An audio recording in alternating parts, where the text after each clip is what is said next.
สบายดีจะมาสอนการตัดต่อวิดีโอเนาะมื้อนี้เนาะตัดต่อแบบตัวหนังสือมื้อนี้ข้าพเจ้าจะมาสอนการตัดแบบเป็นสีฟ้าแลนไปเนาะใช้แอป KineMaster ที่ขึ้นอยู่ถึงวิดีโอนี้เลยเนาะข้าพเจ้าจะอันนี้ข้าพเจ้าบันทึกหน้าจอโทรศัพท์อยู่เนาะเป็นระบบ Android เนาะข้าพเจ้าจะมาสอนวิธีการตัดตัวหนังสือที่ว่าแลนสีฟ้าใส่เสียงเพลงคลิปวิดีโอของเฮาเนาะทำอิดเลยเฮาก็ไปเลือกภาพอันนี้ข้าพเจ้าเลือกภาพก่อนเนาะเลือกไว้แล้วข้าพเจ้าจะสอนวิธีการเลือกภาพเฮาก็ไปที่ว่ามีเดียนี่เนาะทั้งถึงอันเป็นคือว่าวิดีโอเนาะแต่ว่าเขาเขียนมีเดียติ๊กเข้าไปจะเห็นภาพแบบนี้อันนี้ข้าพเจ้าติ๊กไปที่อัลบั้มของข้าพเจ้าแล้วข้าพเจ้าได้เลือกภาพนี้มาเรียบร้อยอยู่นี่แล้วเนาะหลังจากนั้นเราไปเลือกเพลงก็ติ๊กที่ออดิโอนี่เนาะเสียงเพลงเนาะหรือว่าตัวลูกศรเพลงติ๊กเข้าไปจะเห็นเพลงของเฮาหรือว่าเฮาจะเอาเพลงอยู่อันเน็ตก็ได้เนาะเพลงเสียงต่างๆเนาะว่าห้านค่าหรือว่าบอนที่เขาเฮ็ดคือตลาดทั้งเทิงนี่เนาะแต่ว่าข้าพเจ้ามีเพลงไว้แล้วข้าพเจ้าจะเลือกเพลงอันบ่มีเงินฮอด50 ล้านเนาะติ๊กแล้วก็บวกแต่ว่าอันนี้ข้าพเจ้าบวกเรียบร้อยหลังจากบวกแล้วเขาก็มาติ๊กถึก50 ล้านไปหาหัวใจเนาะข้าพเจ้าได้ตัดมาใส่บอนที่ว่านักห้องไปเลยเนาะแล้วก็เขียนตัวหนังสือใส่แล้วการเขียนหนังสือมันเฮาติ๊กบอนที่ว่าเป็นลายเยอร์นี่เนาะเป็นรูป3ตัว3สั้นซ้อนกันนี่เนาะติ๊กเข้าไปจะเป็นตัวที่หรือว่าเขียนว่าตัวอักษรติ๊กเข้าไปเท่ากับพิมพ์ตามที่เสียงเพลงเขาห้องว่าจะได้เนาะทำอิฟนักห้องหันว่าบ่มีเงิน50 ล้านเขียนบ่มีเงิน50 ล้านแล้วก็ตกลงแล้วก็มันจะขึ้นมาอยู่นี่เดี๋ยวนี้ข้าพเจ้าก็ได้เขียนว่าเรียบร้อยแล้วเนาะ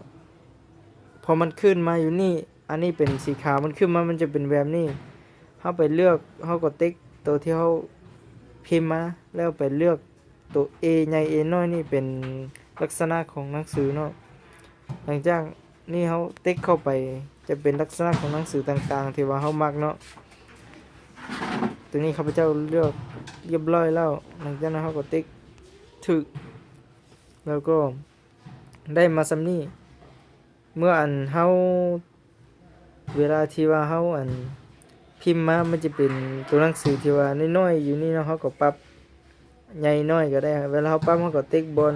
ขาวๆเป็นลูกศรซี่ทั้งถึงทั้งกล้องนี่แล้วก็ติ๊กดึงใหญ่ดึงน้อยได้เนาะเอี้ยวซ้ายเอี้ยวขวาก็ได้แต่ว่าเฮาติ๊กตัวทั้งถึงตัวกล้องนี่สีขาวทั้งถึงบนหนังสือและสีขาวทั้งกล้องเคลื่อนไปเคลื่อนมาเนาะมันจะเปลี่ยนแปลงหลังจากนั้นเฮามาติ๊กตัวสีขาวนี่ติ๊กให้มันออกสีเหลืองนี่เนาะบนว่าบ่มีเงินฮอน50 ล้านแล้วเฮามาติ๊กตรงเบื้องซ้ายบนเบื้องซ้ายที่ว่ารูป3จำนี่เนาะแล้วก็ติ๊กทำ3เนาเพื่อมันได้2อันเนาะตัวที่2ที่เฮาสำเนามาเฮาก็ติ๊กเข้าไปหลังจากที่เฮาติ๊กเข้าไปแล้วเฮาก็ไปติ๊กทั้งข้างนี่เป็นบนบวกสีให้มันเดี๋ยวนี้ข้าพเจ้าบวกสีฟ้าให้มันเรียบร้อยเฮาอยากเป็นสีเขียวก็ได้สีเขียวมันจะขึ้นมาเป็นสีเขียวถ้าติ๊กสีฟ้ามันก็จะขึ้นเป็นสีฟ้าแต่ปกติที่เขาใส่ก็เป็นสีฟ้าเฮาอยากให้สีฟ้าอ่อนเฮาก็ลดสีเบอร์1มันก็จะเป็นสีฟ้าอ่อนธรรมดาอยากเป็นสีฟ้าเข้มเฮาก็เพิ่มสี 100% อันนี้ข้าพเจ้าจะเอาประมาณ90%เพื่อมันฟ้าเกินไปเนาะ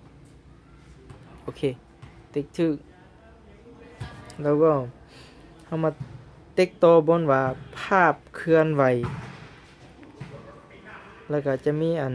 หลายๆอันเนาะอันนี้มันการออกของมันบ่มีมันก็จะออกแบบนี้ถ้าเฮาติ๊กนี่มันก็จะไหลไปตามสีเนาะแต่ว่าอันนี้ข้าพเจ้าเฮ็ดตัวที่ว่าเพื่อที่ว่ามันจะออกมาตามคำของนักร้องที่เขาตัดเนาะเขาจะเลือกไหลจากลากไปทางขวามันจะลากมาทางขวาเนาะเขาก็เลือกว่าจะให้มันลากมาไวๆหรือซ่าๆอันนี้ข้าพเจ้าจะเอามันซ่าซำนี้เนาะคันเฮาอยากให้มันซ่ากว่านี้เฮาก็ปรับ อันตัวหนังสือให้มันยาวไปหรือว่าปรับตามนี้เนาะปรับบนสีเหลืองนี่ไปบนนี้มันจะขึ้นว่าอันเฮาปรับได้เนาะปรับ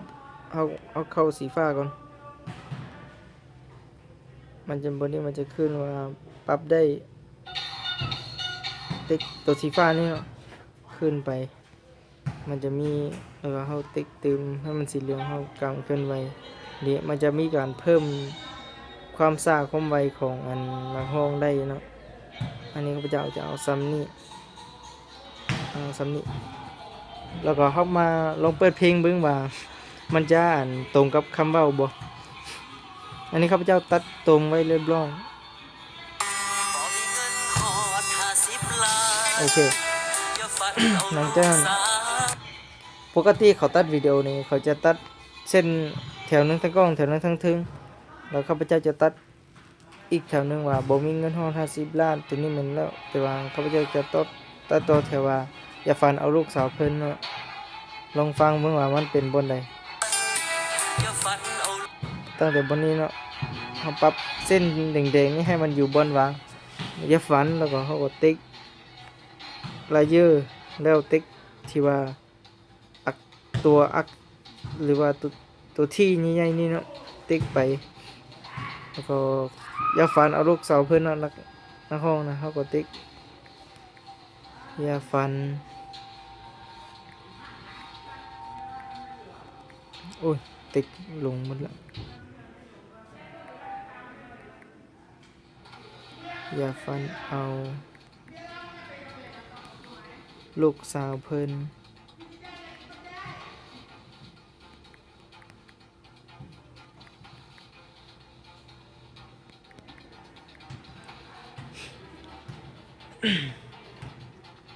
อย่าฝันเอาลูกสาวเพิ่นอยู่ใส่ละโฟนงงอยู่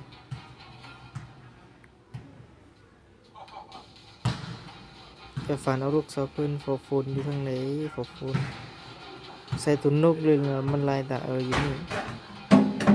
อย่าฝันเอาลูกสาวเพิ่นเฮาก็ติ๊กตกลงมันจะออกเป็นน้อยๆอย่างนี้เฮาก็ติ๊กบนลูกศรชี้ขึ้นชี้ลงนี่ปั๊บมันใหญ่เท่ากับตัวกล้องนี่มันจึงงามก็ติ๊กลงมาประมาณนี้เนาะแล้วก็เลือกตัวอักษรเอาที่ว่าคือตัวกล้องเนาะเอาก็ติ๊กโอเค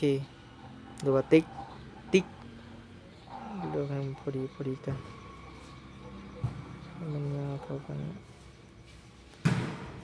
แล้วก็ติ๊กบนสามเหลี่ยมนี่ทำสำเนาหลังจากที่เขาติ๊กว่าทำสำเนาแล้วเขาก็มาติ๊กว่าตัวใดเป็นตัวที่ว่าอยู่กล้องอยู่ทึงเนาะตัวนี้เขาต้องเปลี่ยนสีก่อนเขาจึงหู้เปลี่ยนเป็นสีฟ้าติ๊กชื่อตัวนี้ตัวอยู่ทึงพอดีเป๊ะเลยเขามาติ๊กการเคลื่อนไหวแล้วก็ติ๊กไหลจะลากไปทางขวานี่จะเห็นลากเขาก็ติ๊กประมาณนี่ประมาณ2 จุดปลายเนาะแล้วก็เขามาลงติ๊กเปิดเบิ่งมันจะตรงบ่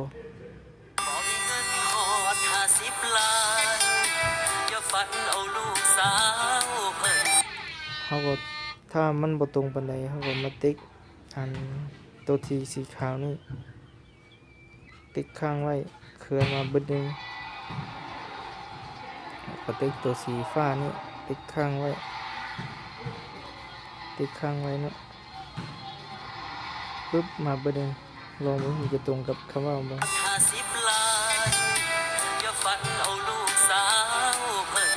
โอเคสำนี้เนาะง่ายๆบ่ได้ยากข้าพเจ้าจะเปิดให้เบิ่งอีกรอบนึง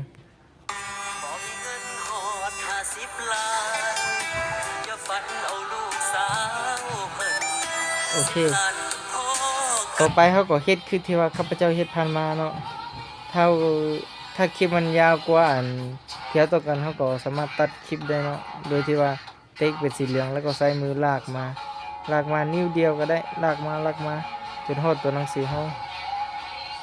อยากรู้ว่าเสียงเพลงจะได้ก็ได้ถ้าจะเพิ่มให้มันมีความม่วนความอิหยังก็เพิ่มติ๊กบนนี้แล้วก็ติ๊กเลือกตามที่เฮาต้องการเนาะเอาภาพซ่อนก็ได้แต่ว่าข้าพเจ้ามื้อนี้ข้าพเจ้าจะมาสอนซ้ำนี้ก่อนยันเวลาจะยาวเกินไปขอจบเท่านี้